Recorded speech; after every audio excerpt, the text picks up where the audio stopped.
Shalom, selamat pagi saudaraku. Kembali pagi ini kita bertemu dalam kasih dan anugerah Tuhan. Pagi ini kembali saya menyapa saudara dan mengajak saudara menikmati berkat Tuhan melalui sarapan. Satu hati, raih harapan. Firman Tuhan adalah harapan. Dan firman Tuhan pagi ini kita akan membaca dari Amsal pasal 2 ayat 4 dan 5. Jikalau engkau mencarinya seperti mencari perak, dan mengejarnya seperti mengejar harta terpendam, maka engkau akan memperoleh pengertian tentang takut akan Tuhan dan mendapat pengenalan akan Allah. Saya pernah bekerja di pabrik emas, sebuah industri rumah tangga yang membuat perhiasan seperti kalung, gelang, dan sebagainya. Dari sana saya tahu bagaimana mengolah emas, mulai dari peleburan sampai siap dipasarkan dalam bentuk yang cantik.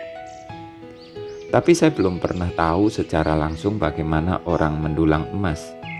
Saya mencari tahu di YouTube dan ternyata cukup banyak unggahan video yang menyajikan cara mendulang emas. Tidak mudah menemukan tempat yang mengandung emas.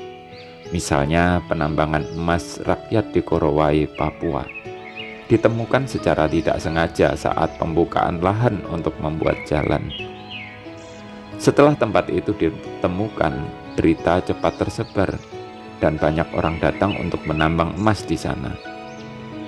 Penambangan rakyat menggunakan alat berbentuk seperti wajan penggorengan. Penambang menggali tanah yang bercampur bebatuan dan menaruhnya di atas alat tersebut, lalu menggerakkannya seperti menampi, namun dilakukan dengan bantuan air mengalir. Air akan membawa kotoran lumpur, tanah, dan batu, dan terus digerakkan sampai material terakhir yang tertinggal.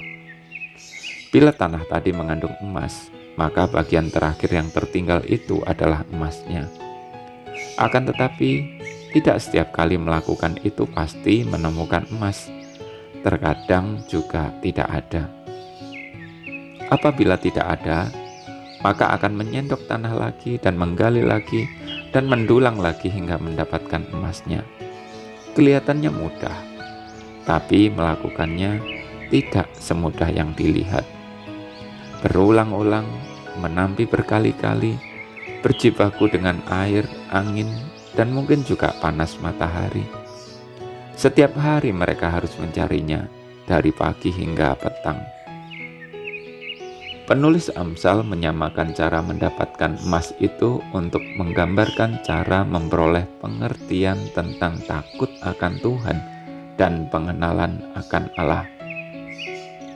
Jadi mendapatkan pemahaman mengenai takut akan Tuhan itu bukan sesuatu yang mudah.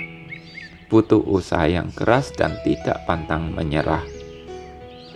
Coba kita renungkan sejenak. Apakah kita tahu ada Tuhan? Pasti kita semua akan menjawab tahu. Kita lanjut pada pertanyaan berikut. Apakah kita takut akan Tuhan? Jika kita mengatakan takut akan Tuhan, seperti apa wujudnya? Dapatkah rasa takut kita akan Tuhan itu sungguh-sungguh nampak? Saya pun merenungkan bagian itu beberapa saat lamanya. Dan menurut saya, emasnya adalah hati yang takut akan Tuhan. Kita harus berusaha keras untuk meluruhkan atau menghanyutkan kotoran-kotoran yang menyelubungi hati kita. Layaknya lumpur, batu, tanah yang menyelubungi emas.